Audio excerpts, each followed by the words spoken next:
Bonjour à tous et à toutes, c'est Paul Dame pour vous présenter un nouveau sapin en sucette. Et aujourd'hui, je me suis dit, en référence au sapin en sucette précédent, je crois que c'était le 451 ou 4... Oui, enfin bref,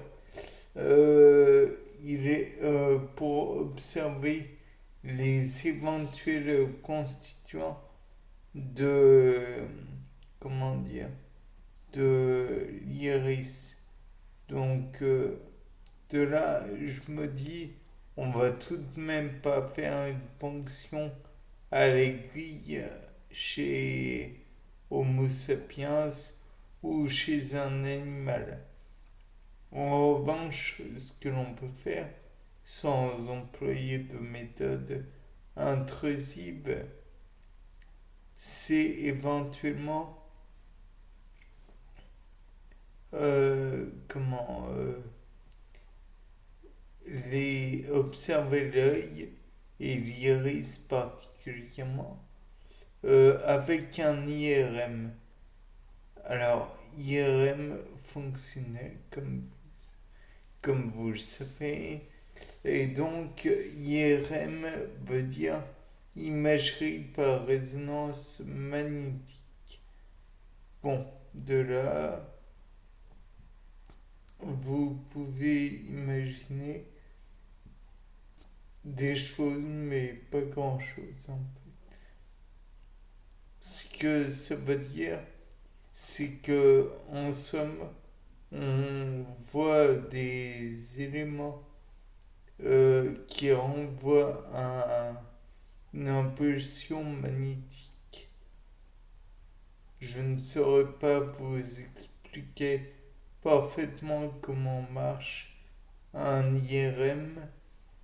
J'en ai fait quelques-uns, même beaucoup trop à mon goût. Néanmoins, ce que je peux dire, c'est que si nous avons à faire les IRM, peut-être que l'on pourrait connaître la constitution, la composition plutôt, chimique et peut-être protéique, je crois que c'est protéique, de l'iris de l'œil. En l'occurrence, je crois qu'il y a de la mélanine et un autre constituant dans l'iris en question.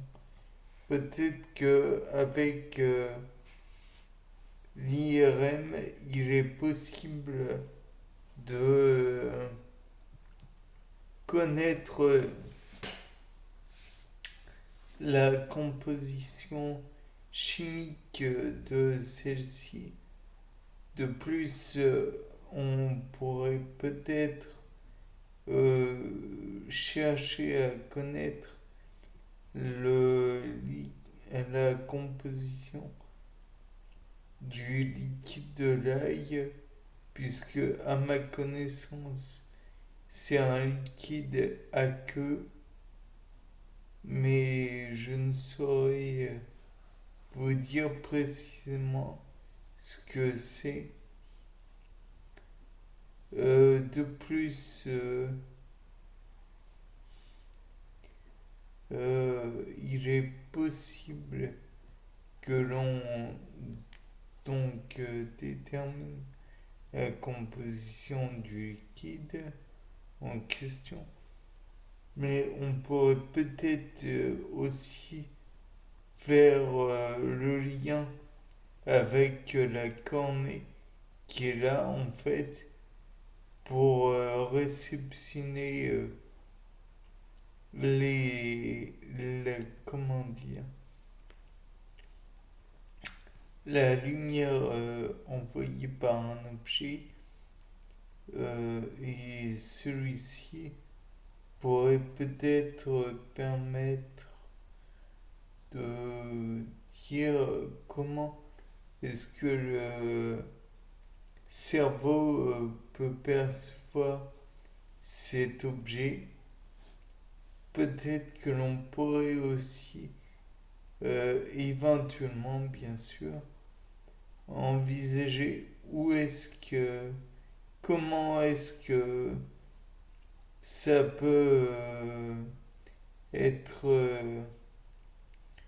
déterminé la façon dont fonctionne la cornée, puisque à ce que l'on pourrait déjà déterminer, euh, la lumière se déplace dans un liquide d'une façon différente par rapport comment dire, au coefficient de réfraction, de réflexion, et il est éventuellement possible que le fait est que si l'on connaît le coefficient en question, on puisse remplacer ce liquide dans un œil. Peut-être que ça permettrait de faire face à certains problèmes, comme des problèmes, je crois, d'inflammation du liquide en question. De plus, peut-être que ça pourrait permettre de faire des opérations dans certains yeux si on arrivait éventuellement à bloquer l'œil en question. Je crois que ça permettrait éventuellement de faire des opérations. euh, non, je préfère pas vous dire de bêtises.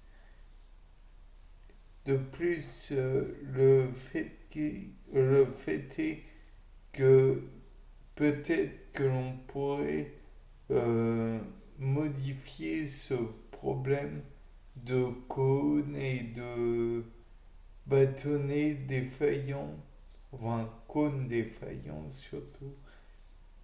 Peut-être que l'on pourrait permettre la création de cônes dans l'œil. Peut-être que l'on arriverait à ajouter des couleurs dans l'œil, enfin, permettre de déterminer des couleurs chez un œil, chez un comment, daltonien. Peut-être que celui-ci pourrait par la suite voir des couleurs différentes de celle à laquelle il est habitué, parce qu'il n'y a pas un daltonisme. Quand vous êtes daltonien, vous ne voyez pas uniquement la lumière et puis le noir. Vous ne voyez pas le blanc et le noir uniquement. Certains voient aussi des couleurs. Peu, pas toutes forcément, mais voient des couleurs.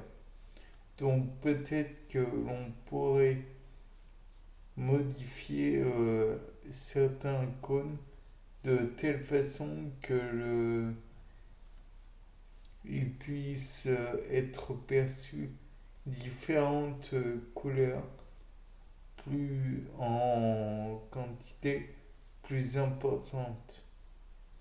Bien, c'était Paul Dame pour un nouveau Sapin en sucette. Au revoir.